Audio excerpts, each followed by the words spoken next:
Hey everybody, welcome to the PC Perspective Podcast. This is episode 303 being recorded on June 4th, 2014. I'm Ryan Schrout. I'm Jeremy Hellstrom. I'm Josh Walrath. And I'm Alan Malventano. And we have a special guest with us here today, joining us from, actually, I don't know Canada, where. David Hewlett's sister. Nah, not so much. No. It's close. It's close. No? All right. Close second. Close second. This is Austin Evans. Welcome to the show. How's it going? Yeah, thanks for having me on. So- and I'm from Missouri, by the way. Just That's right. In case you were wondering. Yeah. Yes, I was. I totally Yeah, show me. blanked on that. So if you guys don't know who Austin Evans is, he is a extraordinary dancer. Also has a quite popular YouTube channel, which is actually the reason for the dancing that you posted recently. You just recently crossed 500,000 subscribers on your YouTube channel. Is that right? Yeah, it's been awesome. But I definitely I'm a dancer first, tech person second. I think that you got that balance perfect there. I need to kind of put that on my business cards or something. Yeah, or maybe change the focus of the channel. Now that you have those 500,000 subscribers, Now's your chance. you've roped them in. So now I can just dance my way through every review. Yeah, or do dancing tutorials. Right? Here's how. No one needs to see that. No. That's a bit much. I don't think we do. I don't think we want to see that. No, I think I'll draw the line maybe right there. But yeah. So we've got a lot of stuff to talk about here. It's Computex week, which means it's busy for the hardware world and tech world in general. If this is your first time watching the live stream, we do this on Wednesdays at 10 p.m. Eastern, 7 p.m. Pacific. It is pcper.com/live is where we do that. And if you're watching that, you're probably already there. But if you want to sign up for a mailing list so you know when we do other live events, we do the podcast every week, and we'll have special guest appearances from people from AMD and NVIDIA and ASUS and Gigabyte. We've had everybody on the show. Anybody who's anybody is on this show. So congratulations, Austin. You're through on that. I'm legit now. Yeah. If you go to pcper.com/subscribe, you can sign up for a mailing list and give us your name and email address there. And we only use it to send out notifications for the live stream. So if you want to know when we're going live, 99% of the time, I remember to send out an email about it before we do so. So sign up for that. So this is Austin. This is your channel here. Congratulations, 500. Look, you're already 503,000 subscribers. You're just moving on up. So I am curious. I've known you for a little while, but maybe some of our viewers and listeners do not. Where did you start? Like, how long have you been doing this? Did you start on YouTube? How'd that kind of begin for you? Yeah, so I started just over 5 years ago on YouTube. So it's pretty much, I've done a little bit of work on like websites before, like when I was 15, 16. Like when I was younger, I liked to work a little bit on websites. But for the most part, I started doing like YouTube videos. It actually started with like iPhone like app reviews, and it was all kinds of different focuses. But for the last few years, I focused a lot on like gaming PC stuff and just general kind of interesting tech videos. So I don't really like to kind of put like a giant label on myself. But yeah, it's pretty much just a YouTube technology channel that I like talking about because it's just something that really interests me and something that I have a lot of fun with. So now we kind of cover almost exclusively kind of components. We do notebooks and tablets and stuff. What you cover kind of more general tech as well. You go into phones, and what other types of oddball, interesting things maybe have you covered on your channel? Yeah, for sure. So I do a fair bit of like gaming PC stuff. So I'll do like a budget gaming PC every month. So I'll say, okay, look, for $500, buy this part, put it together, that kind of stuff. I also do phone stuff. So maybe I've got this new Motorola Moto E, and actually I just came in today that I'm going to do a review on. So I do a little bit of phone stuff, and then sometimes I just do kind of random kind of fun stuff. So actually, I was at an AMD event late last year, and I literally just interviewed a ton of people about what the future of gaming was, just completely because I just felt like doing something kind of fun. And that was definitely one of the more different videos I've ever done on my channel. But it was a lot of fun. It was just kind of just sitting around talking with all kinds of people from AMD and all these different various vendors and whatnot, just kind of just saying, hey, what's the future of gaming, and just kind of seeing how they reacted and kind of what they thought about it. So I just kind of, it's always been about what I think is kind of just fun and interesting, and just kind of hoping that other people enjoy it. And luckily a lot of people have. Yeah, that's cool. Look at your channel now, your most recent uploads. You have, these are names you gave your gaming PCs, is that right? Yeah. So for a while there, I just named them like $300 build or $500 build or whatever. But after a while, I was getting a lot of people complaining because I'm sure, as you noticed, like late last year, RAM prices went up and a bunch of prices were changing around. So people were clicking on like a $500 video and they go, why is this $650? Yeah, that happens a lot. Yeah, so I was getting a lot of angry messages. So I started naming my builds. I'm kind of trying to work the prices back in there. But yeah, I'm kind of giving them a cool name so that people are, it's just a little bit more recognizable. I like it. That's a good idea. So let's go ahead and jump into some of the news and reviews that went up. And like I said, Austin, feel free, butt in comments if you have experiences with it or have questions for us on things. We're going to run through a lot of, we actually had a lot of reviews as well as Computex just kicked us in the ass this week, really. And actually, it's still going on, I think, for like 3 more days. I'm not in Taiwan, so I'm not complaining. First up, Sebastian posted a review of a Thecus SOHO NAS. That is a small office, home office. Not a fan of that acronym. But the N2310, this is a kind of a budget NAS device. It's just a 2-drive NAS. He actually came away fairly impressed with it. The only complaint that I have had with Thecus devices is the hardware seems fine. The software kind of lacks polish, I guess I would say. It kind of seems like they built this using Visual Basic, or they did something and they didn't put like the final finishing touches on it that would make it a really, really, really good user experience. Doesn't look quite like the Synology kind of stuff. Yeah, right. So you get a lot of stuff that looks like this. You know, like that might have been Windows 3.1 GUI. Yeah, kind of. That's that would have been great in like 2002, 2003, 2004, but it just doesn't pop the way some of the new stuff does. Western Digital's done a very good job of kind of moving some of their software over, but all the functionality is really there, and the performance is decent. Yeah. He seemed fairly impressed with it. So over 100 meg per second reads, like 76 meg per second writes. Yeah, it's good. Like this is not a great interface for a backup utility. Like what, like if I gave this to my sister and I said, "Hey, no, it's easy, just set up a backup of your computer." Yeah, no. That's not the best idea. For people like us who have that background in technology and you can kind of work around some of those things, it's probably okay. But it did get a good award. It's very inexpensive. Like you said, the performance is there. Yep. Bring your own drives. 113 megs per second read over gigabit Ethernet. Hard to complain about that. Yeah. Pretty much maxing out that interface. So check out that review. It's on the site if you want to take a look at that. And another review we're just kind of briefly mention is the ASUS Sabertooth Z97 Mark I. Obviously, Maury posted this review. This continues the onslaught of Z97 coverage at PCPro.com, thanks to Maury. And this is a very recognizable motherboard. There's not a whole lot of motherboards that have thermal armor on them. It's a unique look.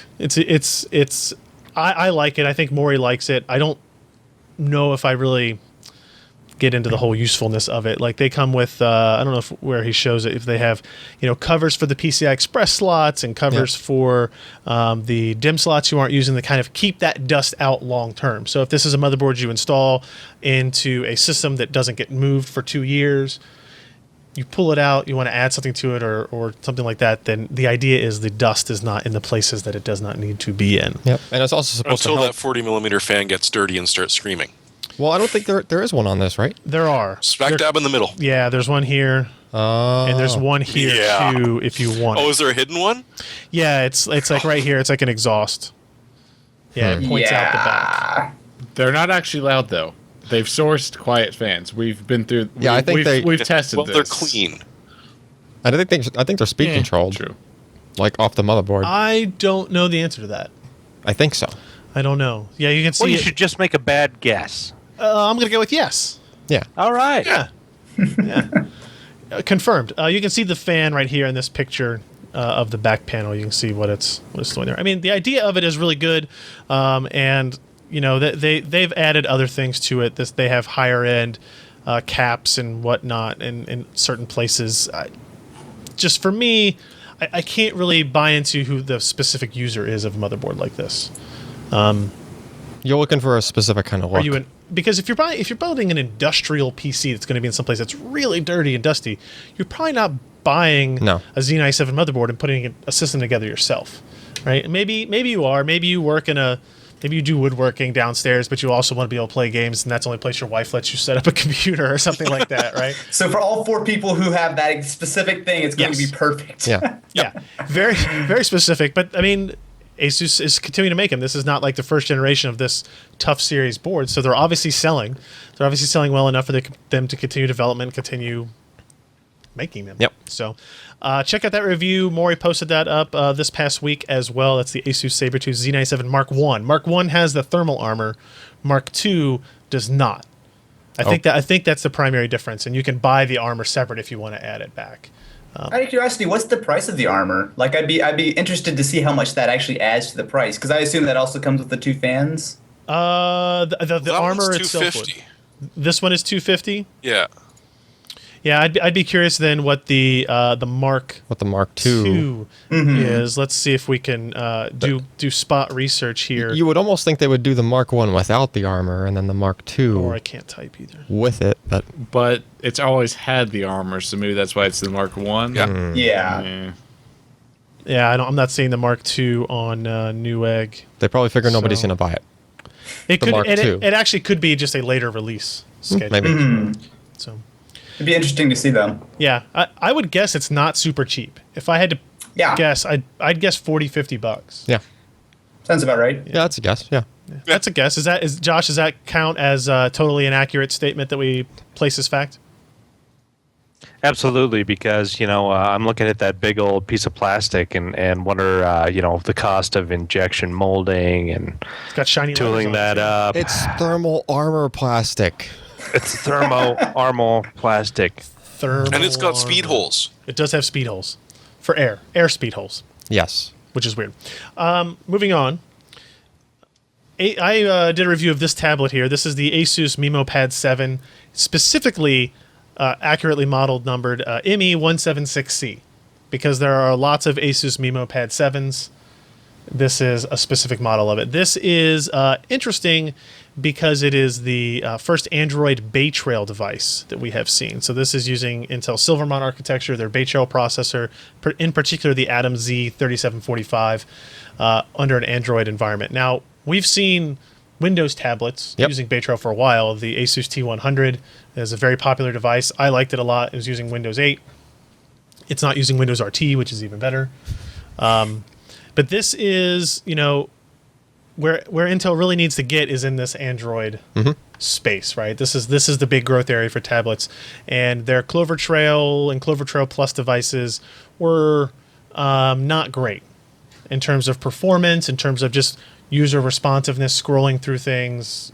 So how's that one? This is actually significantly better. This is actually really, really good. If you look at the performance benchmarks, which you don't put a whole bunch of weight behind when you're looking at tablets. Right. It is the processor portion. It's a quad-core x86 Silvermont design. It beats out the Tegra 4 SoC, and it beats out the it's a Snapdragon S4 Pro in that's a dual core part in the Nexus 7. Right. So this is a 7-inch tablet. It's only a 1280 by 800 screen, so it's a little bit lower. Like the Nexus 7 is 19 by 12. So it is a lower resolution screen, but I think the screen actually looks pretty good. Yeah, it does. For 7-inch design, and it's Bay Trail. That's important. Like I said, the CPU is pretty good. The GPU is under the performance level of the Tegra 4. Okay. But it does beat out the Adreno 330, maybe it's 320 that's in the Nexus 7. So that's x86. It's x86 Android. So are people going to get that and then hack it or something and put Windows on it? I don't know. I don't know if they'd be able to do that. I would assume they would kind of be able to do that, but I don't know. Firmware and all that stuff is going to be very different between Android and Windows. And doesn't it have a different GPU? Isn't that the Power VR? No, that's what's interesting. This is the first time that an Intel tablet, like this size tablet, has been powered by Intel HD graphics. Ah, got it. Right. So it does actually support OpenGL ES 3.0, and it has, like I said, the performance actually is really good. And this is $149 MSRP. Nice. About 9.5 hours battery life on our Wi-Fi browsing test. Wow. Right. The Nexus 7 was better at 11 hours, I think. Still, But the Tegra Note 7, which has the Tegra 4 SoC, was 2 hours less than this. So this kind of sits right in the middle of that. It sits in the middle of that performance-wise. It sits in the middle of it at battery life. Pretty good for an Intel part to be going. It is, that right? long And on I the don't want battery. that to sound like a backhanded compliment. It's pretty good for an Intel tablet. No, really. But this is the device that they did not have before. And to be completely fair, this is quite late from where they told us it would be. That is true. They first brought me out to Santa Clara to look at Android tablet performance. Man, I don't even know when that was. That was last year, wasn't it? Yeah. Almost a full year ago, I think. I think I learned about the architecture full year. It might have been 6 months ago. Okay. But they kept saying these are right around the corner, right around the corner. And it took longer. And I think a lot of it was Intel in particular was kind of helping move the Android code base along in x86 support, making sure the performance was there. They didn't want to release a part with this where, it stuttered as you moved around the Right. application screens or anything like that. So So how have they addressed the software ecosystem? I mean, are there native x86 based Android apps? Does it do a translation it does in there? It'll do both. Because right? ARM is a very okay. And it's right. The majority of Android apps are actually written in for the ARM processor Yep. ecosystem, right? Yep. So if your applications don't use the Java code base, I guess, of it directly, and Which most of them don't. I would say most of them don't. I think most of the Right. primary Google ones do, but outside ones do not. Then there has been a slow transition to having both of those binary versions available. And if you don't have it available, Intel built into Android a binary translation engine, right? So if the application is only built for ARM, they're basically emulating it and running it on x86. So what happens if you run an ARM-based benchmark on that? You'll see a performance deficit from Okay. it. So how bad was it? 20 I actually, of all the applications we ran, they were all x86, right? I'm sure if you look at the very, very popular ones, Intel was out there pushing things forward. Hey, because You should compile this for Intel, yeah. I mean, really, once you have the compiler and once you have all that stuff set up, it's fairly easy. Yeah, to do. theoretically, It you should just be able to fairly easy. recompile, yeah. Right here, please. Here's $1,000. Please put this binary version of your application up on the store. How You really could you? think- How could you tell? You think they're doing that? You Whether, can't tell. So As how it- did you know that all of the apps you're running were x86? Because we kind of checked them against a list Okay, that Intel provided. just curious. Yeah. So, but I mean, they're upfront about it. If you have an app that doesn't have binary translation, then or it has to use binary translation, you're talking probably 20 to 25% performance hit for That's that. not horrible.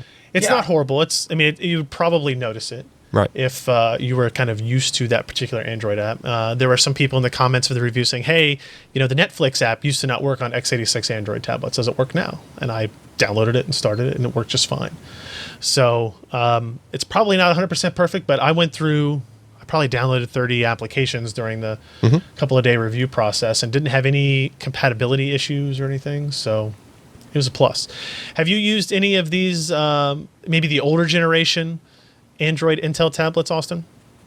No, actually, I haven't. I mean, for the most part, I've not really touched. I mean, I tried the ASUS T100, but obviously that was running Windows 8, and I was pretty impressed with that. But besides taking a look at this kind of stuff at CES, I actually haven't tried any kind of Intel stuff on Android yet. So I'm really curious to kind of find out how it works. It seems like it's surprisingly decent. I was the last time I kind of talked to people from Intel, it was kind of like, oh, well, most stuff works, and there's workarounds here and there, but it seems like pretty much everything just works right out of the box now. Yep. That was my experience with the device, and the fact that it's $149, which is awesome. $50 less than the Nexus 7. Yeah, I mean, really, that's the margin's got to be really thin on that.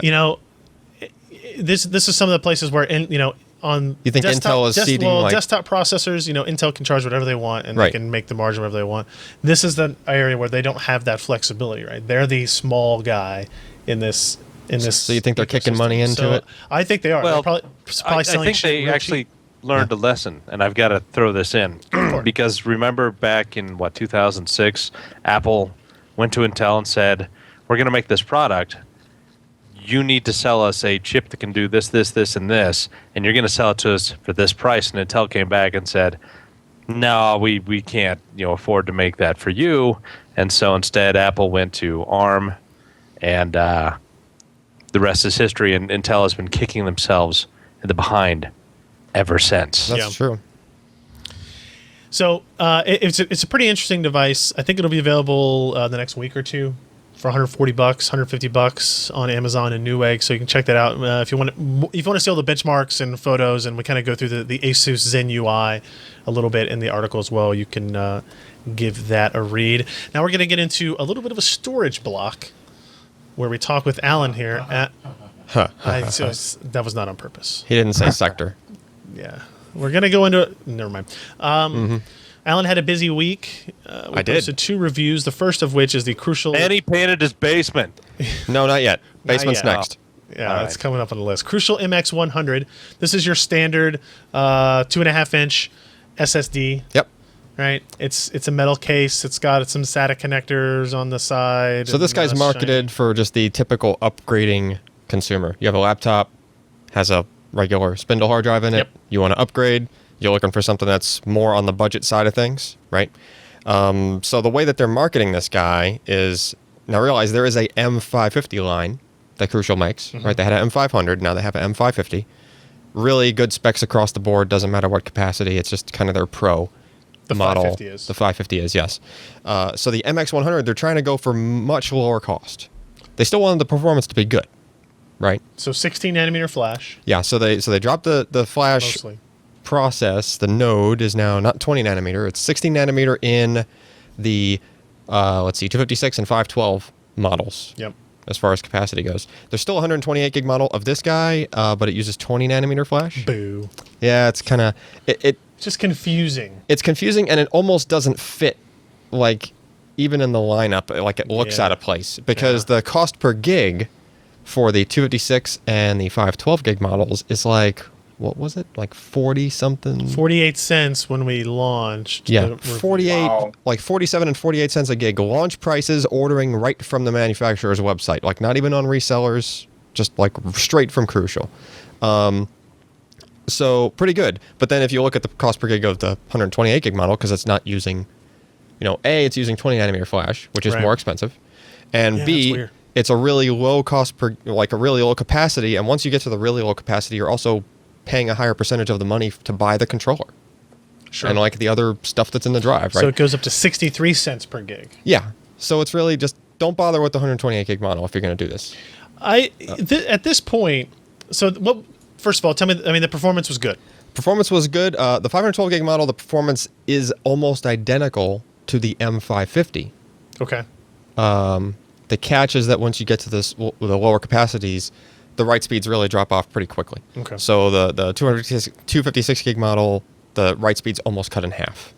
So you get But you were talking going from 550 megs a second to 330. Yes. So again, still plenty. you can go back to the argument of you're just putting it in a laptop. Where are you getting stuff at 330? Even if this is your system drive, Yeah. this is a good system drive. Yes, absolutely. Especially considering the price. Like the 512 gig model it's selling on Amazon for $224 right now, and I don't know if it's still going on earlier in the week. I don't know why. There was a special already on Newegg, and you could buy the 512 gig SSD for $199. Whoa. $199. $199. That was 38 cents per gig. 38 cents a gig the week that it launched. The week that it launched. Yeah. That's awesome. So it's pretty much, there's almost no excuse to just not go right for the half a terabyte Like, model. I don't need any more SSDs, especially since you moved into the office. Like, we have a bunch of Yes, there's SSDs just now. like- and I was like, the Newegg speak for thing yourself. was like limit 3, and I was like, No, don't do it. don't do it. No, I don't. No, I'm gonna back off because it's like $200 for 512 gig SSD. Yeah. I mean, But, the 256, it just... for 100, and that one That's was great. It's supposed to be 110. It was $99 at Newegg this week too. And it really doesn't make sense if you look at, like, the 128 gig is $80 and the 256 is 110. Who buys the 128 gig? That's why I was This is saying the main it's- system drive. That doesn't make any sense. Yeah, that's what I was saying. It just looks out of place in the lineup. Like, I think that they're really not going to sell, and I don't think they're just going to remove it from the lineup, but they're just going to sit there as a data But point. what if I only have $90? Well, Then you do what happens to me sometimes. You walk around parking lots at grocery stores and say, my child's in the hospital and I need bus money, when really to buy that upgraded SSD. or just mow somebody's lawn and buy the That's fine. 256. You know what I am disappointed with this is that there is no 1 terabyte model. That's true. You Isn't that a problem with the amount of channels coming off the controller and die density? No, because this is using the same. This is using the same controller as the M550, actually. Well, never mind then. And the die density, the capacity per die is the same between the 16 and the 20. It's just smaller. It's 128 gigabit die. Both cases, just the die is a little bit smaller. They could put more on a wafer, and that's why it ends up being cheaper. But the performance is virtually identical in this model. So you think they don't have a 1 terabyte I just think- because they don't want to step on the M550? That's probably why. Because the performance is already almost matching the M550 there. Sucks. Right? But and if you're a reseller, you're building a system, you want to shave a couple of bucks off it. You put the 128 gig in and charge 50, 60 bucks for the 256 gig upgrade. To go up to the There you upgrade, go. Yeah, I can see That's that. what it's got to be for, and why put a terabyte into an ultra low cost, ultra portable?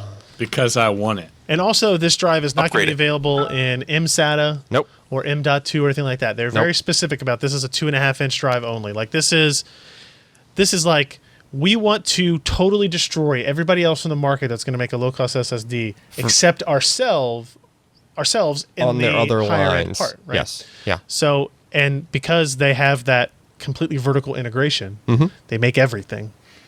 And actually, can do something's also something to consider is the insanely low cost per gig also includes a key for a Cronus, Oh, you get a copy of a Cronus? which is like 30 or 40 bucks. yeah. And now they're throwing that in too, right? So, yeah. That's a good buy. Let's quickly move over to a slightly different SSD. As I pass $2,000 across the table. This is a Why don't you just throw $2,000 across the table? Why don't you skip it across the table? throw it at the Pretend monitor. you're on a pond. So this is the Intel SSD DC-P3700. Those acronyms stand for solid state drive, Yes. data center, Yes. PCIe 3700. So this is an 800 gig PCI Express solid state drive that you see right here. Now, performance in this is slightly different. It is. It is not a RAID controller connected to a bunch of SATA or SAS-based SSDs all crammed into one board.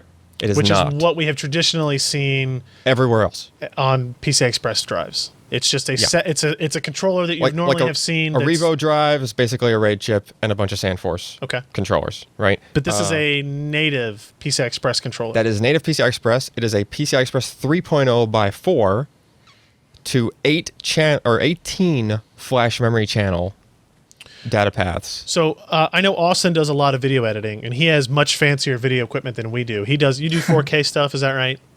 No, actually, I've just got the Z100, which is still 1080, but I'm kind of prepared if I need to do 4K. I've kind of got the setup here. Yeah. Anyway, so It's good to be king, huh? he would benefit from this. Tell him what is the peak read-write value of this drive as you test So you can read from this guy a little bit shy of 3 gigabytes per second. Just a little. Yeah. And the writes are just shy. It's like 1.8 gig per second writes. And it does around 450,000 4K random read IOPS. So the 450K number, put that in perspective. What is like a high-end? So this is like 30,000. So 30,000. 450,000. Okay. Yeah. Okay. Yeah. So do I want to ask the price on this thing? Okay, so actually, that's where this gets very interesting. This is the P3700 series. This is not going to be the only series that there is. Okay, so this is the high end. Intel is segmenting these based on not so much the reads as the writes. Like the write endurance, like how much write endurance it can handle. So in other words, this will do 10 drive writes per day. So it's an 800 gig drive, and it's rated over 5 years. You could write the entire thing front to back 10 times a day. That's That's a lot of writing. That's unnecessary. That's enterprise level. It's like petabytes. Yeah. It's enterprise level, Yeah. yes. But not everybody needs that, right? So Sure. Ken, switch to Ryan's thingy. Yeah. And Switch to my thingy. There you go. switch to his thingy. Yeah. So there's a look at chart. the size of that thing. So there's a Very small. 3700, and then it steps down. So you can go 3600, which kind of nerfs the write speed a little bit, and it nerfs the write IOs per second. Cuts them down by a healthy margin, but it's using lower grade flash is the reason. And then you can step it down even further to a P3500 series, which is really meant more for like a web server kind of thing that's mostly reads. But dare I say Or it's... my desktop Yeah, computer. or I would say enthusiast desktops So the writes, random writes, drop down to only 85,000 IOs per second. I know I say only, but it still would. Yeah, walk. that's so horrible. I don't know if I could live with that. Yeah, that will still walk all over anything SATA or even anything rated SATA. Now, if you go down to the bottom, they quote MSRPs for the 400 gig model, and I say that the P3500 series would work very well for enthusiasts. It's $1.50 a gig. That's not bad at all. No. That's like what we were paying a year or so ago. Yes, For just plain SATA SSDs. Exactly, yeah. but it's $1.50 a gig for this kind of performance. Yeah. Like you're talking like a RAID of 6 SSDs. So even at the $600 level for the 400 gig model, it's estimating 2.5 gigabytes per second read and 1.7 gigabytes per second write. Yeah. Wow. Now, the annoying part for me about this is if you look at this graph, at the top you see these capacities, right? So the P3700 is available in 400, 800, 1.6, and 2 terabyte. Yep. The P3600 is 400, 800, 1.2, 1.6, and 2 terabytes. Uh-huh. But then the lower cost option is 400, 1.2, and 2 terabytes. So they kind of skip 800 and 1.6. 1.6 I could forgive. And I think 800 would be the perfect sweet spot for An like 800 gig would be like the perfect one for... It'd be only $1,200. Right. That's a lot of money for a storage device. Yes. But if you're a prosumer, if you're dealing with the type of video that Austin does, or you're dealing with 4K, or you're preparing for the move to 4K, Yeah.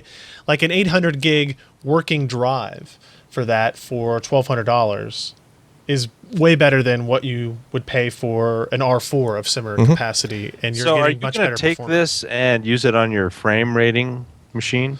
you could. We could- Sorry, Alan. Yeah. I'm going to go ahead. It's okay. and use It's okay. this. We got 2. Yeah, we have to, so that's fine. Well, Oh, only 2. And honestly, I'm probably gonna buy a P3500 and put it on my desktop at home because that's Because just you're nuts. insane performance. So, oh yeah, insane performance, not insane Alan. That's what I meant. So actually, the other thing that enables this to go so Yeah. ludicrously speed fast is the fact that it's not using the regular extensions that you would usually use for storage. So it's not using AHCI, That's right. which AHCI is meant to go over SATA, right? AHCI was an advancement made on SATA to talk to hard disk drives, to do native command queuing, that kind of thing, right? This guy uses non-volatile memory extensions, NVMe. So totally different animal. And it it's was essentially talking directly to the processor. yes, it's a protocol that's designed to talk to flash memory directly and address it directly. So it's kind of interesting because you can, when you plug this into your system, it shows up in the BIOS. Windows 8.1 and later, and what's the name of the new kind of you mean BIOS? you didn't have to install UEFI. drivers before you loaded up in the BIOS? Not if you have Windows No. 8.1 Eh. or the update. Sorry. Well, the BIOS will Fun. see it, first of all, easily, right? And you can select it as a boot device and stuff like that. Oh, yeah, by the way, Fusion IO, or not Fusion IO, this one boots. None of the Fusion IO devices boot. The driver for this guy is 8 kilobytes. Wow. And it does improve performance from about 2 to 2.5. Yeah, It went from 2.5 to 2.9. So the standard Windows per second. 8.1 or Server 2012 R2, that driver just that's built into Windows, it only Yeah. gets you so far. It's kind of like using a built-in video driver. Right. Or like using the non-RST driver on SATA and stuff like that, right? Sure. Yeah. Yeah. So it's kind of interesting to think that something as new and as advanced as that is working out of the box in certain instances. If you have Windows 8 or Windows 7, Working you out of the have box to- for $1.50 a gig. Yeah.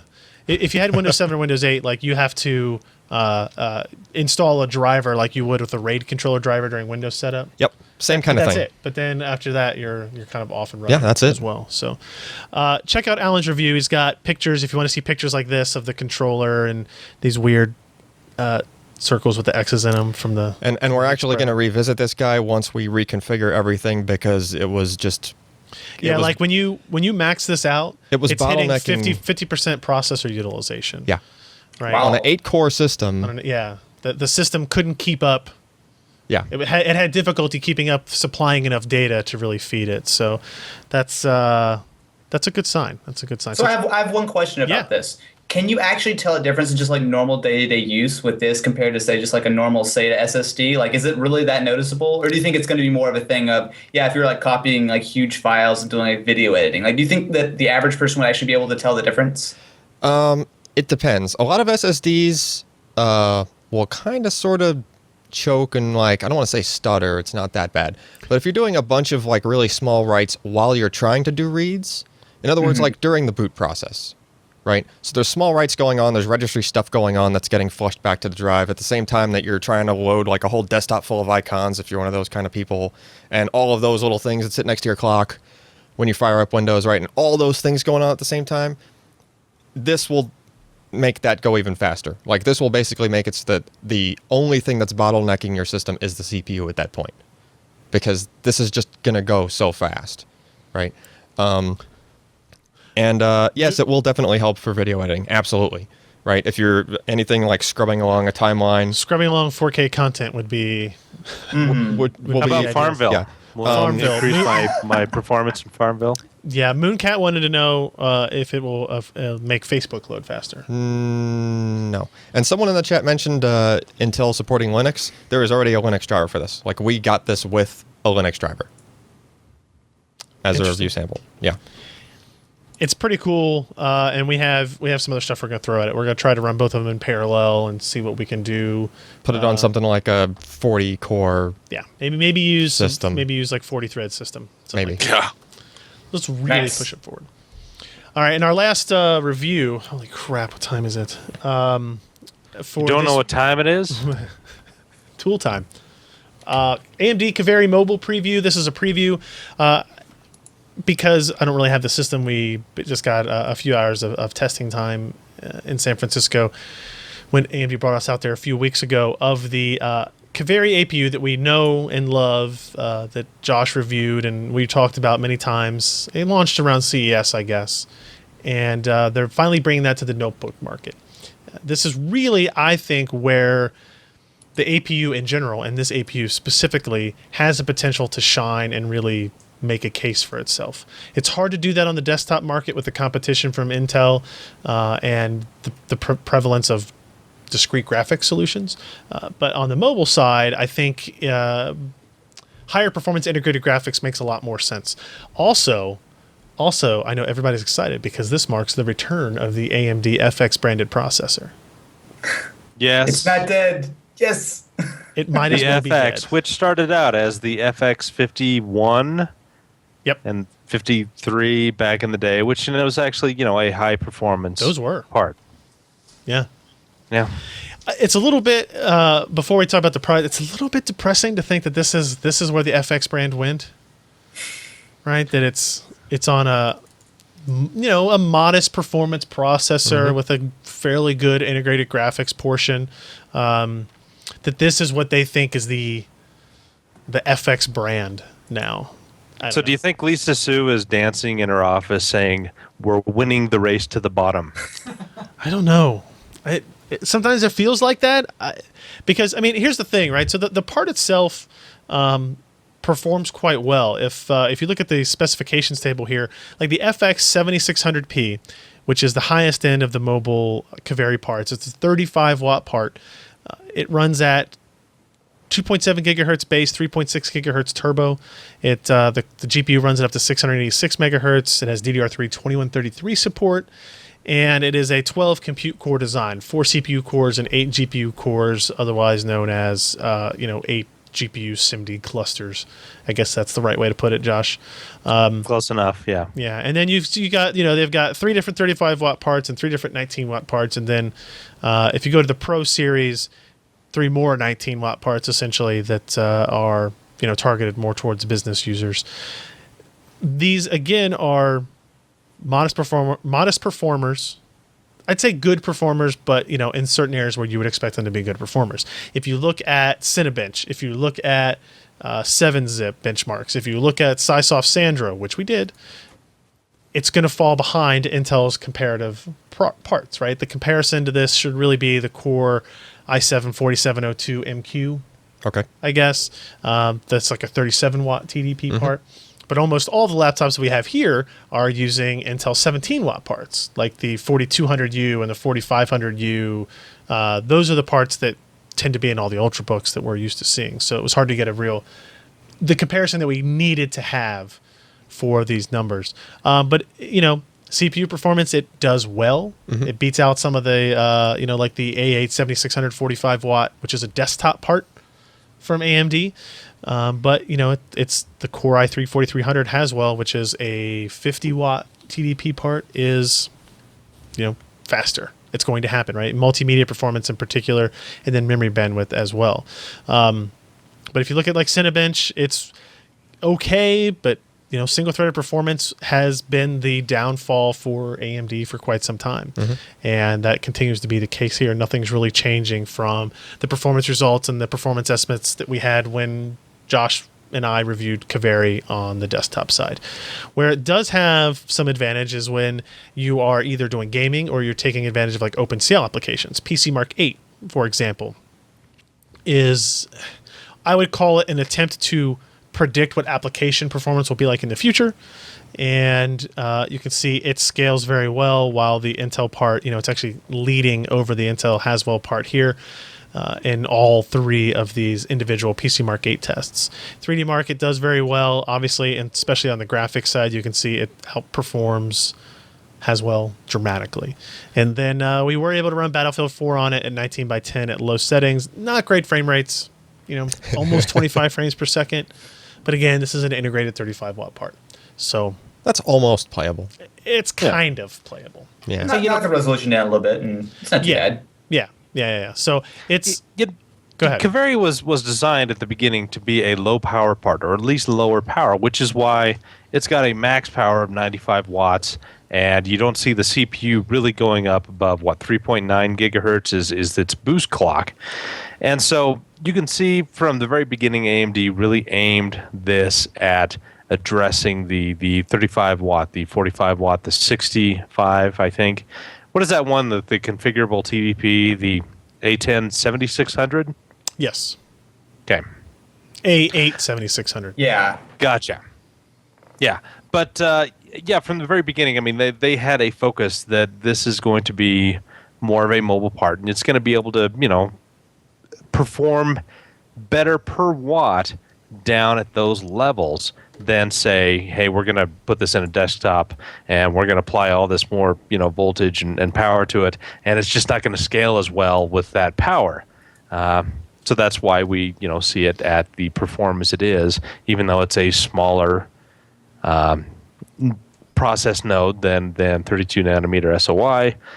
They just have made so many changes and compromises that you know, this is where kind of it belongs. Yep, I agree. I'm like I said, it's more of a preview than a review because we didn't get to spend a whole lot of time with it. And when you're looking at notebooks, it's hard to look at kind of a reference ODM design and make any conclusive decisions, right? Because so much of a notebook is down to the design experience of everything else. What's the screen like? What's the touchpad like? What's the battery life like? And that's something we obviously didn't have time to test with our 3-4 hours of availability on that. So I'm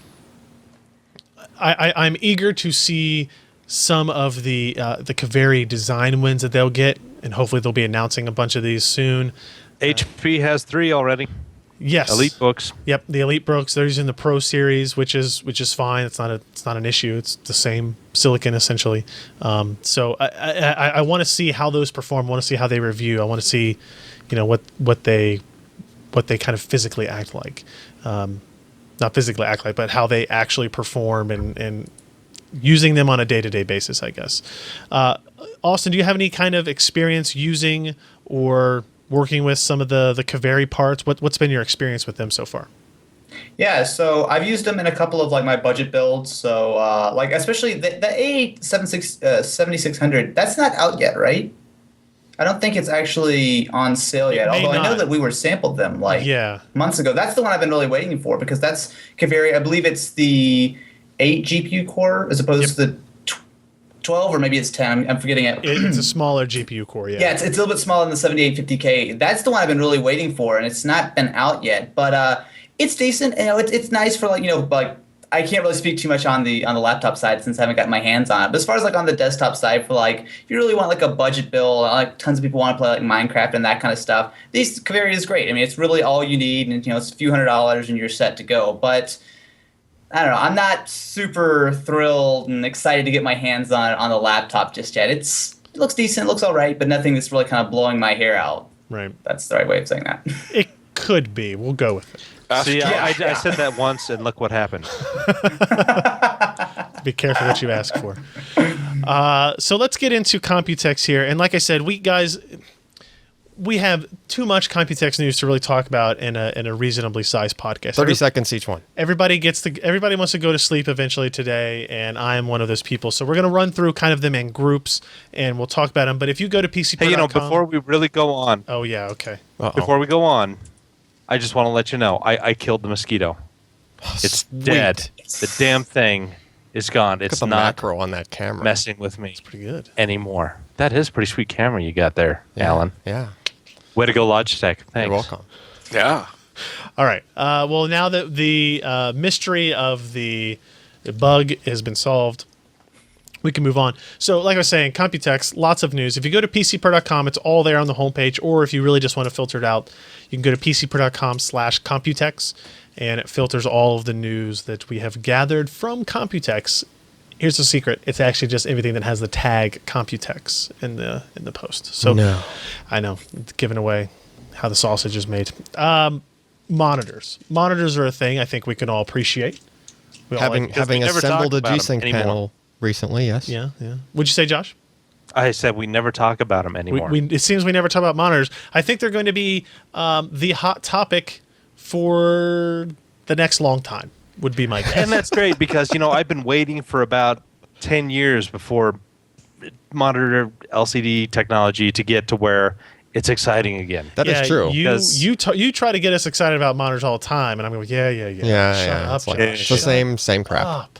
Yeah. So let's talk about what we got here. We had ASUS announce another 60 hertz 4K panel. Professional. The PA328Q. This is different than the PQ321Q, which is different than the PB287Q. So I'm guessing this one doesn't do the weird two-pane thing? No. Okay. So this is interesting in that it's single stream transport, Yep. which is good. And it is also supporting HDMI 2.0. Which What does that mean? That'll do 4K 60 hertz over an HDMI cable instead of DisplayPort. Oh. I don't really know what other advantages that gets you other than the different cable. What video card support that? None. Oh. That's No. helpful. So Yeah. I'm guessing this is like a Blu-ray player thing or some 4K Well, player. so scalers are coming out that support HDMI 2.0. And so they're integrating them into displays, TVs, and monitors to prepare for that future, right? Okay. Because it will be... There will be a playback device, presumably. Right. There will that be comes. a $900 HD DVD player that will come out that will do 4K 60 hertz. I thought that was over dead.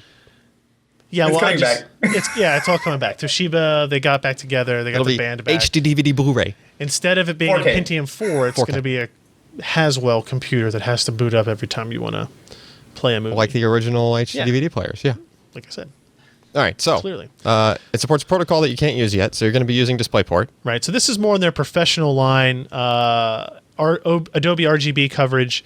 They don't really mention what the panel is, but you've got to go with It's probably not IPS. TN. It's got to be IPS, maybe IGZO. or PLS, one of those upper echelon Yeah, style of designs. and we don't have pricing. No pricing, nothing like that. We just have a picture of a monitor with a flower on it. Hey, you know what? If you need to ask the price, I would hope you it's can't afford it. I would hope it's similar to the previous panel and that it replaces it.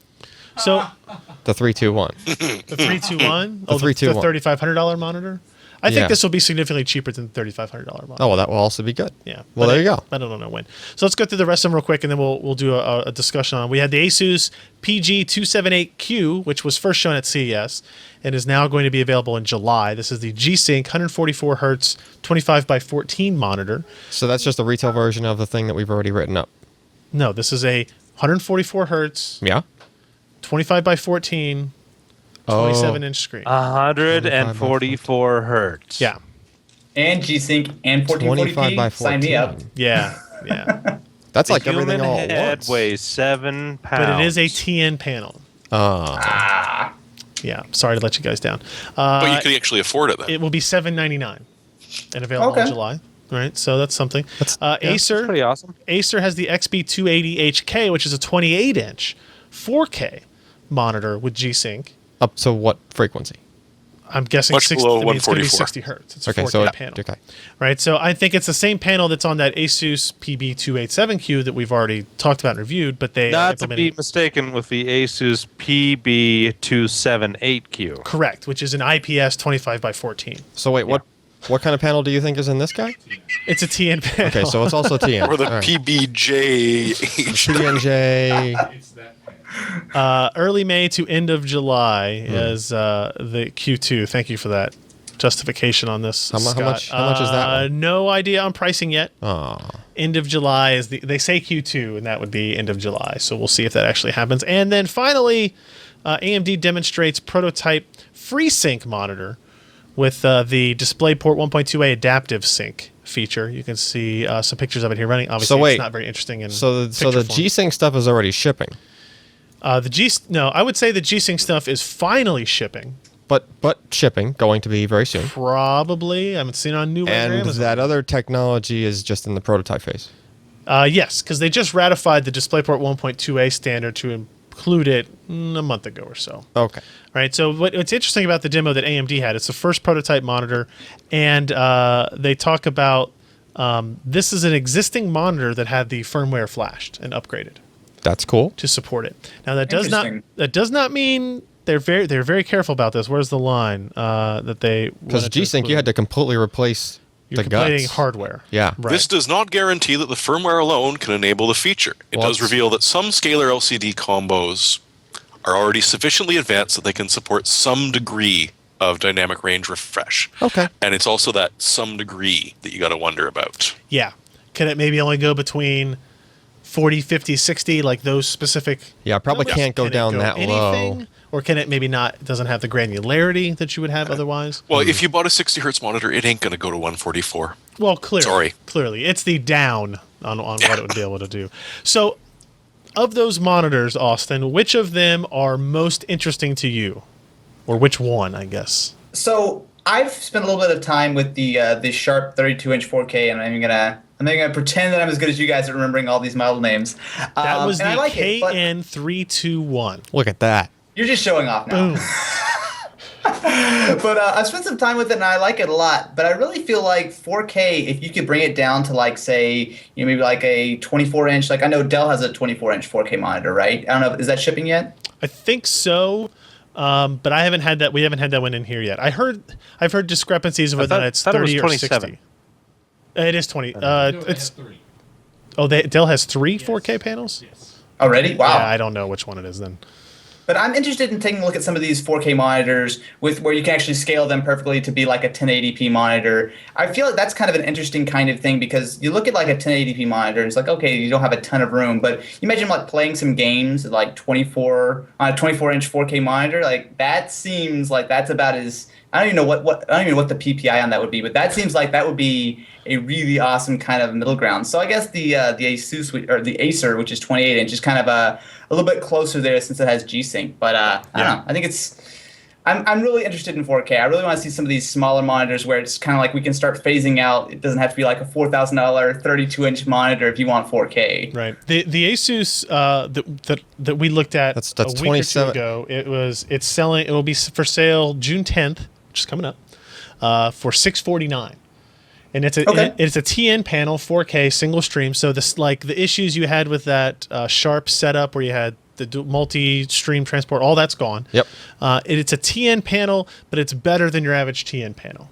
It's pretty good. That's true. We looked at those at CES, right? That same Well, it's kind the of one panel? we have here. Yeah. Yeah. But we have two of them. We have a Samsung and we have an Asus. It didn't look very TN-ish. The interesting thing for me with 4K is that you can't keep it at 100% scaling when you're using Windows. Like unless you're really close to that monitor, it's really hard to do. And I'm not old like some of the other people on this show. I have fairly young eyes. I'm not looking at you. I'm just in general. Mm-hmm. And I have fairly young eyes, and I still have problems using that, at 100% scaling. So you got to set it to 125, probably 150. So you lose some of the extra cool real estate, and you gain sharpness of text and some images. So it's like if you go way back like an old guy to those Dell, when you could get the Dell when there were 4x3 screens, and there was a 1600 by 1200 resolution and a 15-inch screen. Yep. And then Windows, everything was real tiny. Yeah, like all the it's icons are just tiny. it's like that all Yeah. again. Only now it's on a 28-inch monitor. Yeah. And everything's all tiny again. But for gaming, that doesn't matter, right? That's true. In gaming, everything looks cool and sharp and great. And I think actually G-Sync on a 4K monitor is where it makes the most sense. Yeah. Because it's the most likely scenario you have where you're going to be at sub 60 hertz frame rates, Right. where that's most necessary. In fact, if you looked at our ASUS review of that monitor, we did like 780 Ti SLI testing with Crysis and Metro and Battlefield, and like they all range between 45 and 50 frames per second, which is the worst possible spot to be in if you want to enable VSync or not have enable VSync. And it's the perfect spot for where G-Sync, or in theory, adaptive sync would help. There was something else I ran into that G-Sync is actually perfect for. What's that? And that's for those that really like arcade emulation. Believe it or not. Because Okay. there are some old arcade games like R-Type, for example, ran at a non-standard frame rate. Like you can't even you have a hard time getting CRTs to even run at that frame rate Sure. for those really crazy like arcade Do guys. the emulators attempt to run it at that correct? They will frame rate? output at that frame rate, and I've already read on several different like forum sources that That's a a good G-Sync idea. panel running those games, the panel will sync up and you won't get tearing or anything like that, even in like It's a solution MAME. for our CRTs that are dying in arcade. Right. yes, it's a solution to buying so you can pay the extra money for the G-Sync panel for that instead of paying all that extra money for the weird video card you have to drive that display. Never and- recap a display again. Right. Yeah, Yeah. So that's a lot of monitor stuff's going on, and I think several G-Sync monitors were officially announced, and I have a suspicion that several of those are making their way here because I have bitched a ton about the fact that G-Sync was announced in October and has still not officially gone on sale. yep. So, moving on, Computex, we're still in it. Corsair announces a ton of stuff, as they tend to do. Yes. They announced the Carbide Air 240, which is this. It What looks is like that? It's tiny. What is it? It's a micro ATX. Oh. I really wish there's some sort of scale here because it just looks like the 540. It does. You're right. They may have thought about that. Maybe the USB ports. It's for micro ATX, but it's actually like this big. Like Where's the Coke can when you need it? Yeah, Yes. that's true. That was a useful thing. They got the Air 240, which this is a complete. monstrous. It's a completely new design for Corsair. This is the first time Yeah. they've changed things up in a while. that was a pretty snazzy looking case. I'm not sure, but I'm interested. Yeah. I like the handle in the middle of the door. Looks kind of It interesting. kind of looks like Maximilian from the Black Hole. Okay. It's got a bit of that going, I guess. Yeah. And then there's another Paint one them red and in white. Chip them up. So this is the 780T. That looks. Wait, this is the 780T in black. I'm sorry. This was the Air 240 up here still. This Yep, is 780T in black. Uh-huh. And this is 780T in white. Black, white. Yeah. And you can see some. I liked what was the 760 that we have in. Lee's doing a review of that. It has the window that almost completely encompassed the side door. Really liked that design a lot. And then they have this tiny little thing down here. Whoa. Oh, This is the look at Graphite that. 380T. Yeah. Let me. It looks like the size of Maury's favorite cooler. It is actually a bit bigger. But But if you look at this is a great LAN case. That is Oh, it's true. perfect. It's got a handle here. It's got the doors on the side. And and they claim full-length video cards fit in it. really Yeah. interesting. I'm more interested in the mod to turn into a cooler. Yeah, just plop. So Take You it know, to the that looks beach. like it actually belongs in like the set of the Hitchhiker's Guide to the Galaxy. That's true. That, those the white depressed cases. robot would be using that computer, and it's his only friend. So listen to what this tiny little thing's supposed to support. Full-length graphics cards, 240 millimeter radiators, up to 4 3.5-inch or 2.5-inch hard drives. What? It has latched side panels, includes both 120 millimeter and 140 millimeter AF series fans, and has a 3-speed fan controller with a available in August. List price $129. How does that all fit in there? It's Okay, we bigger really on the need scale for inside. this one. Wait, did they say was video cards plural? It does, but I'm sure it's just Yeah, because it's got to be. It's a mini ITX board, so there's no mini ITX board with. It's in multiple it. PCI Oh yeah, Express no, slots. yeah. Just put a TARDIS paint scheme on it, and it explains everything. Yeah. So Phone box. What you use Corsair cases fairly often, I think, Austin. Any of these stand out to you as interesting? The tiny one, or maybe The tiny one for sure. I'm always looking for fun, interesting little cases. Yep. Although actually, you can kind of see behind me, I have the Spec 01, which I was actually using. I think it's like $50. I actually used that for my most recent build, and I was actually pretty impressed with that. But I would definitely want to try the was it the 380T? 380T. I want to get my hands on that. That actually seems like it's really cool. Although I will say, I want to see how you fit 240 millimeter radiator, full-length graphics card, and 4 hard drives in the case at once. I feel like that's not quite going to happen. Just push. I bet come QuakeCon, we see one of those. No, you won't. No? It's not out till August. Somebody will get their hands on it, maybe?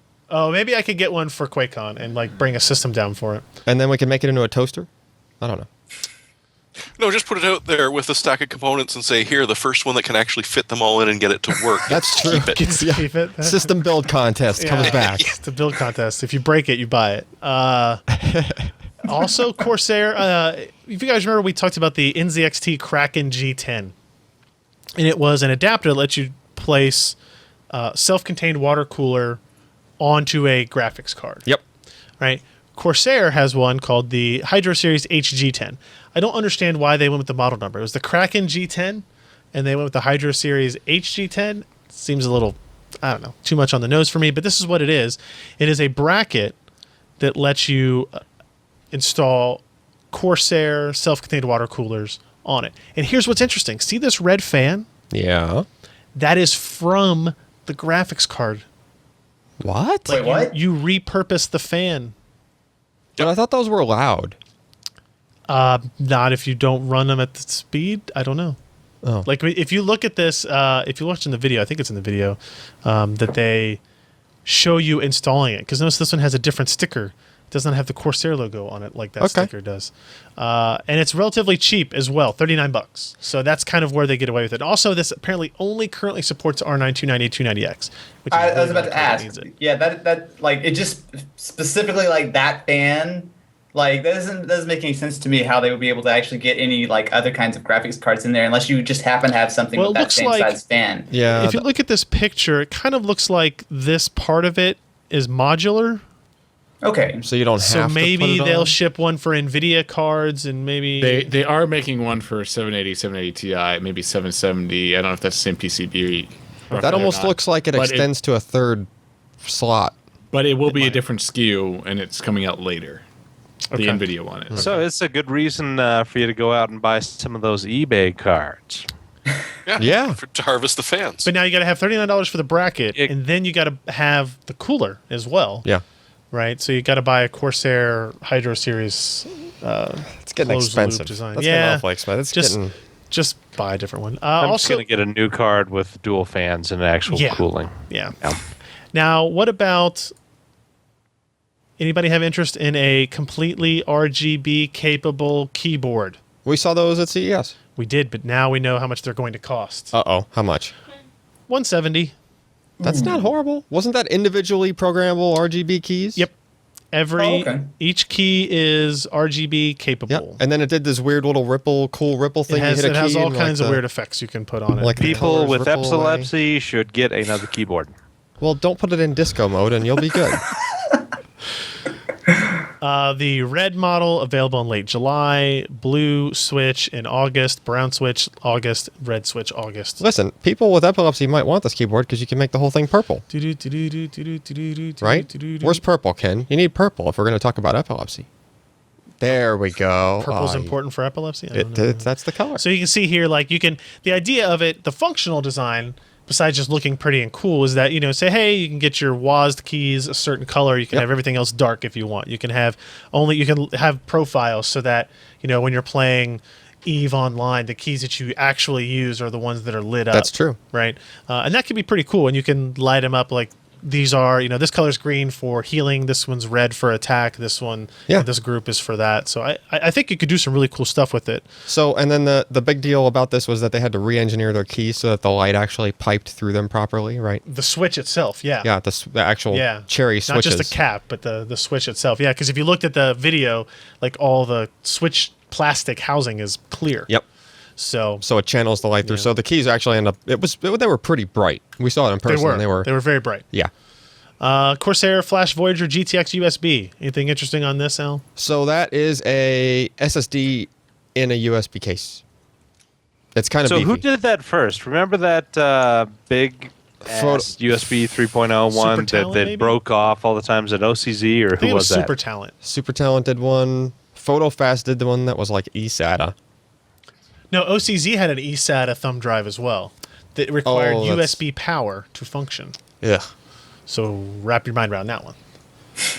Yeah, I don't know. So is this useful for anything? Do I need a 256 gig, If you- $200 USB thumb drive? Okay, so if basically I would use this if I wanted to have an OS on a portable device that I could plug into a system. Okay, and can you boot off of it? Yeah, I guess you if the can, system yeah. supports booting off a USB, yeah. Can you install Windows 8 to a USB media? Will Yeah. it let you do that? Yeah. Okay. Yeah, I mean, you have to do a couple of tricks. You have to know what you're doing to do it. Like, there's a trick. You can't just like install to this like from Right. within the installer. Okay. But it supports command queuing and stuff like that. It's basically doing SCSI over USB, Okay. which lets you do command queuing and stuff like that. Gotcha. So it acts very similar to a hard drive, and the write speeds are actually really, really fast, like SSD style write speeds. Does anybody else on the show have a need for a 256 gig thumb drive? That I you don't could, think so, but I want to now. It's just like Like, I I have- seeing something. I want that. Like I can make use of I'm that. going to It's use the same that thing with as the a GoPro. I always disk tell to myself install every I should- version of Windows OS software. There you go. Yeah, that could be useful as an IT person. Yeah, you I can mean, use it there's to store a bunch of there's stuff. some like This has every image. Oh, you think to you every want to machine upgrade we to ship. Windows 8.1, eh? Run this. I have a Super Talent 64 gig USB. It's USB 2, I think, drive, but I've had it for like 8 years. Yep. Like when they gave it to me at 64 gigs, my eyes were like, wow. Yeah. Right. And it's never been emptied, and it's still not full. Like it's the one in my backpack. Yep. So I don't know. I wouldn't spend $300 on it, or however much it is, $200. The key there is the write speeds. The write speeds are really high. All right. ASUS has some other stuff, of course. They have a ROG Crossblade Ranger motherboard, which is new naming scheme. This is a FM2 though, FM2 Plus board, right, Josh? Correct. Anything interesting here? Who named this Crossblade Ranger? It's a question we will never get an answer to. It's got the Supreme FX audio, the radar, in-game enhancements, the cheat mode, as we call it. Raider. It has radar. Oh. RADAR, radar. Oh, okay. It cheats and it uses sound information to like give you a radar of like overlay on the game, like who's in front of you, who's behind you, when the game does not have that built in. Wow. Yeah, cheat mode. It has an Intel-based gigabit Ethernet. It is got GameFirst 3 network optimization software, and it's got that keyboard macro technology called Keybot, which I really liked. Remember that? Keybot is a microcontroller on the motherboard that intercepts a single USB port. Okay. And you can do things because it intercepts that before the motherboard gets it, before the rest of it gets it. Yep. You can do things like hit Shift Delete, and it will boot up your system and go immediately into the BIOS. Oh, okay. Right. Or you can do things without in hardware. Right. You can have keys set to change overclocking settings without having to go you can through do Windows BIOS software. style stuff right from your keyboard without going like Yeah, clicking you can have it through do a anything BIOS. you want. So it's a pretty cool feature. It's the first time they've done an ROG board for an AMD system, I think, in a long time. Is that right? Correct. Yeah. The last one was what, the Crosshair Ooh, 5 Formula yeah. Z. man. What was that Yes. board I just threw away? That was the So first yeah, one. it's it. What? That was the first one we threw away. What was that? It was an Intel board. And, I just threw away an ROG board. Yeah, like the first ROG board It was ever. one of it. It had like water That was a heat pipe. things. No, but it had water. Yeah, it had outlets the on water top. cooling I don't attachments know. too. Yeah. Something to think about is what are they going to price this at? Currently, the most expensive FM2 Plus motherboard is $119, The most expensive. and some people think that's too high. I can see that. So it's going to be right? interesting to see. It's interesting, right? Because you look at the FM2 Plus processors are being used in systems similar to what Austin is doing in his builds, right? Like it's a fairly budget system. Yep. Are you really going to put an FM2 system together and then get a pair of 780s and No. put that in there? I hope it'll work. I'm not saying it won't work, but at least get an FX 8 core Yeah. If you're heavy into the AMD ecosystem, I guess. Although I will say one thing about that. So late last year, because I've been using a lot of the Athlon like 750K and 760Ks. I love those for like really like cheap budget builds. So I was curious because some people were asking, oh, this is gonna horribly the performance is nowhere near. So I took a few different graphics cards, including a 780, and I put it on the system with the I believe it was a 750K at the time, like not overclocked or anything, and I put a Core i5 4670K on it. And I was surprised at the lack of difference in actual performance. Like, I mean, you lose a few frames here and there, but I was actually kind of surprised at how, like, obviously that wouldn't really make sense for anybody. I mean, if you're spending $500 or $600 on a graphics card, chip a few bucks in for the CPU. But Right. I was surprised at how little of a difference there actually was between the Core i5 and the Athlon. So I could see maybe someone getting something a little bit more high-end on the graphics side to put with maybe like a Kaveri APU or something. Not maybe the best idea in the world, but it's not completely insane. Sure. Yep. What made I Well, mean, and certainly throw in with one of those DirectX 12 Intel and Mantle- P3700s too. Oh, Go ahead, Jeremy. I was going to say throw in one of those Intel 3700s too. Yeah, exactly. on the AMD FM2 Plus platform. Good idea. Hey, Oh, yeah. it does support Come on. PCIe 3.0. It's right. It is the first AMD APU that supports PCIe 3.0. So, How about that Devil's Canyon? No, what are you talking about? Anyone? Yeah, No, I'm moving on. Yeah. We have to talk about this. Oh, okay. If you liked the R9 295X2, you're going to love the ASUS Aries 3. This is a video card they're going to make 500 of. It is dual Hawaii GPUs in a single slot water-cooled design. Are they going to sell 500 of them? Oh, absolutely. They're going to sell all 500 of these. What's the Cheaper price? than a Titan Z. They won't say yet, I'm wait, sure. wait a minute. That's gonna have to come in that can come in a much smaller briefcase than the previous It deal. will Yeah. have to- I bet that water block is quite dense, though. Yeah. If I were to guess. So this is, I mean, I don't have a setup here to even really build around this, but we would make But it we happen. could.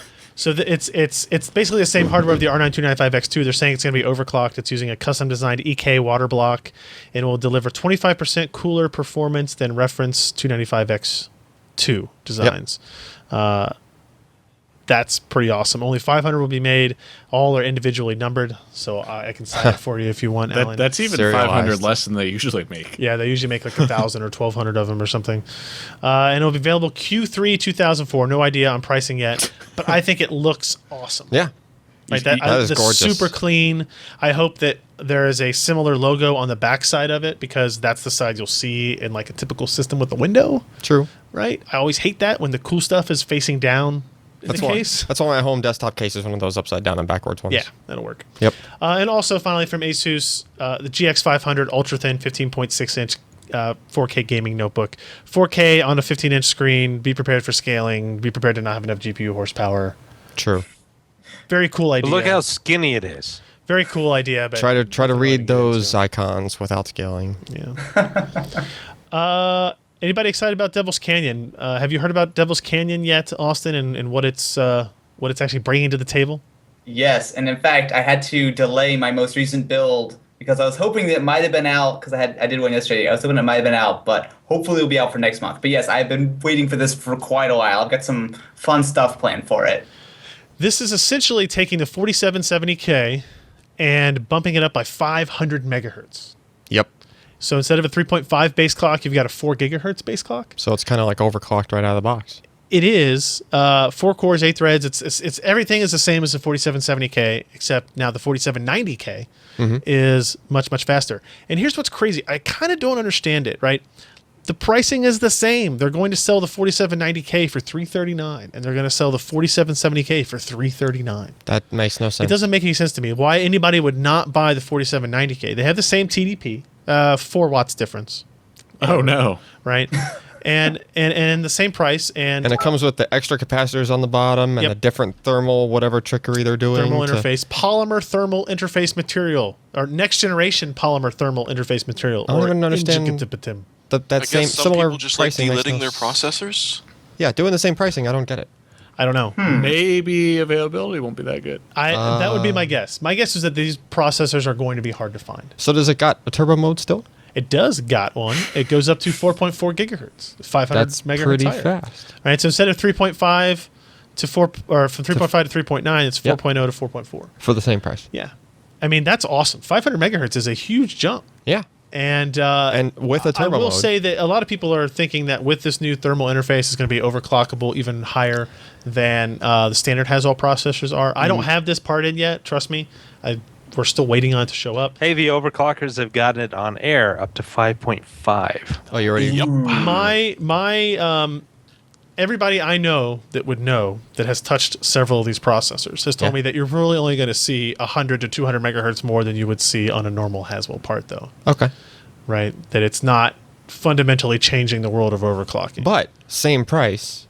yeah, I mean, for me, as somebody who doesn't I don't revel in overclocking as I used to, right.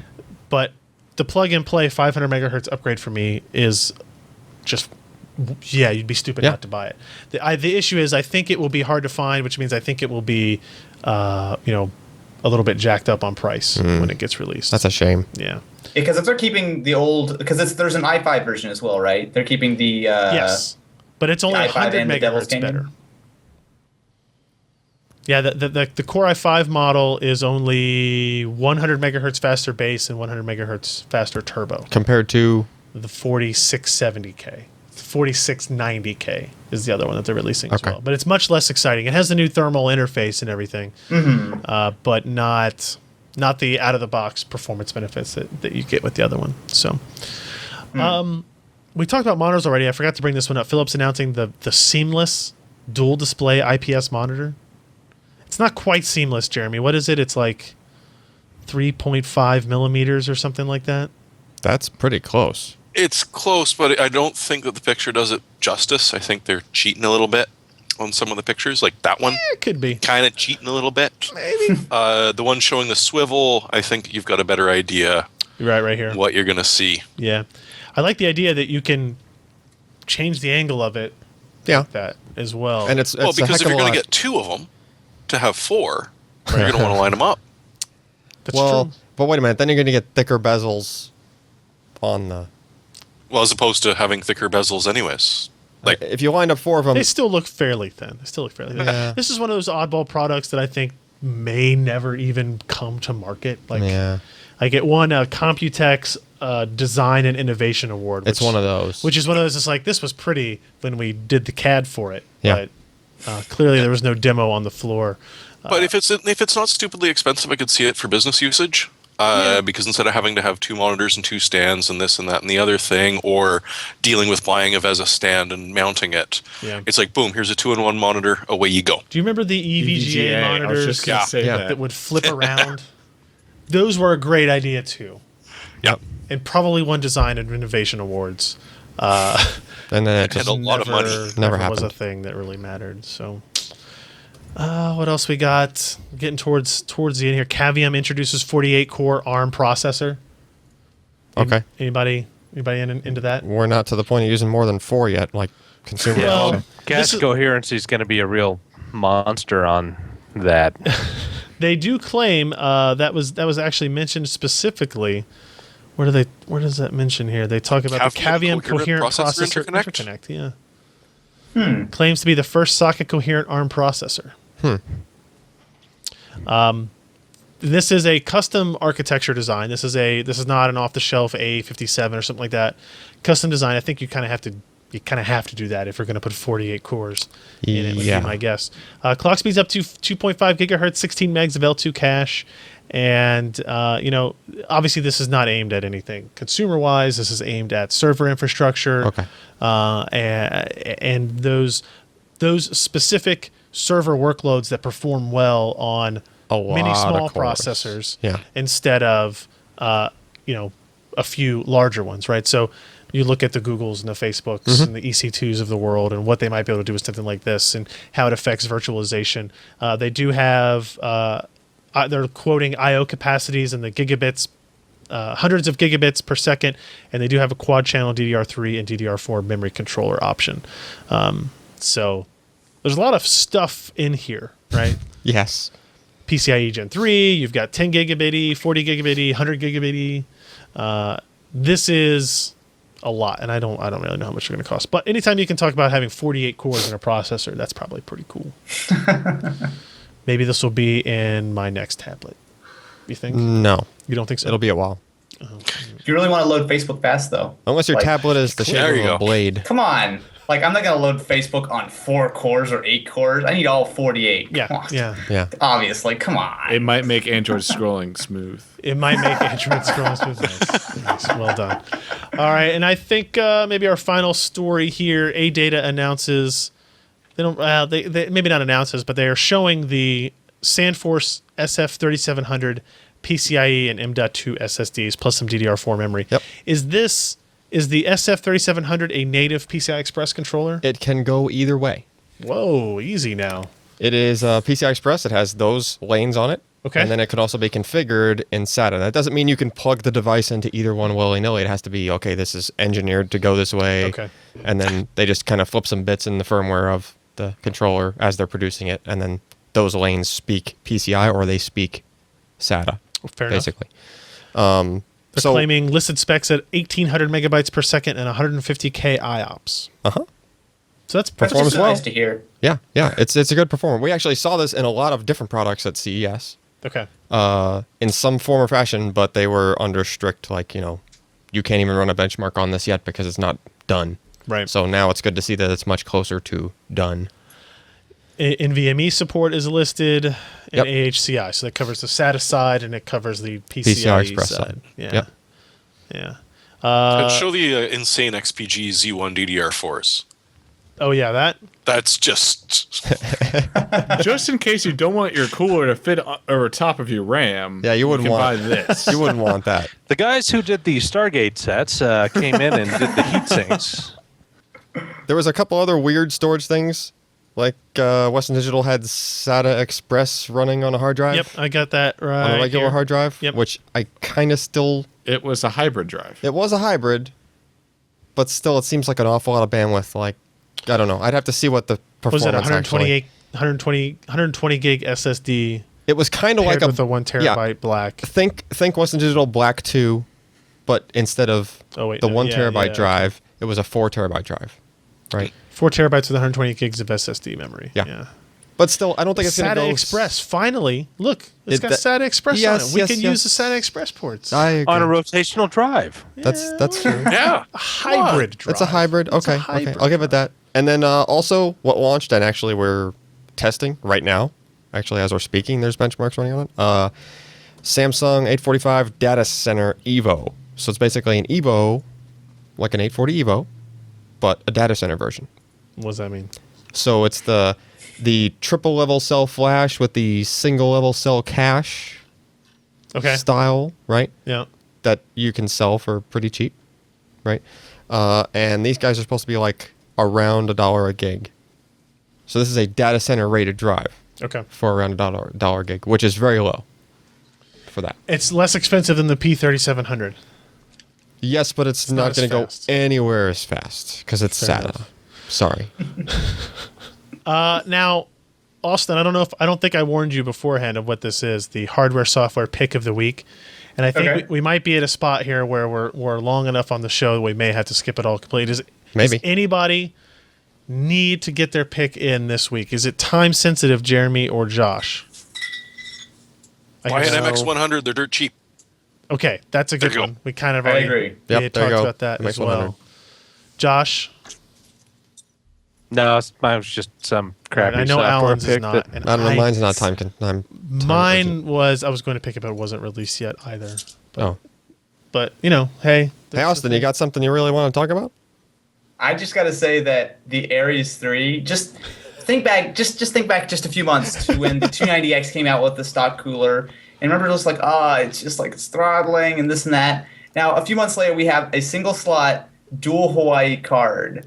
That's kind of that just kind of blows my mind at how quickly that kind of went along on the progression scale. So that. How much does it might that not be thing out yet, weigh? but I just I want want to to get my know hands on that. that. I like the 295 a lot. It's probably a solid copper water block.